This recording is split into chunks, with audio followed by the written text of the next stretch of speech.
जय श्री राम। अयोध्या कांड भाग 3। श्री राम लक्ष्मण जी तथा सीता जी वन जाने के लिए तैयार होने लगे। उन्होंने राजसी पोशाक बदलकर मुनि वस्त्र धारण कर लिए। राजा दशरथ उन्हें देखकर शोक में डूब गए। सब ओर शोक लहर दौड़ गई।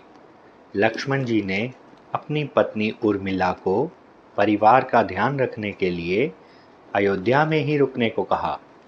माता कौशल्या एवं माता सुमित्रा का रो रो कर बुरा हाल हो गया। श्री राम, लक्ष्मण जी, सीता जी ने राजा दशरथ, कौशल्या माता, कैकेयी माता, सुमित्रा माता को प्रणाम किया तथा गुरु वशिष्ठ का आशीर्वाद प्राप्त कर राजमहल से बाहर जाने लगे। वे आर्य सुमंत के साथ रथ में बैठे ही थे कि तभी वहां अयोध्या के कई साधारण जनमानस आ गए। वे अपने राजा राम को वन जाने से मना करने लगे।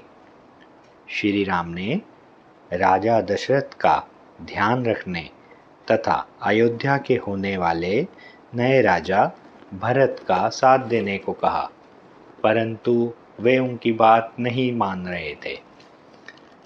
आर्य सुमंत रथ लेकर महल से बाहर निकले।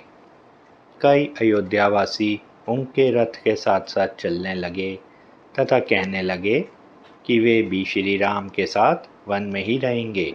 अब उनको अयोध्या में नहीं रहना है। जहाँ उनके राम नहीं वहाँ वे नहीं। संध्या समय रथ को रात्रि विश्राम के लिए तमसा नदी के तट पर रोका गया। सभी उसी स्थान पर रात्रि निद्रा के लिए भूमि पर ही सो गए। अगली भोर से पहले श्री राम ने आर्य सुमंत्र से वहां से चुपचाप चलने को कहा।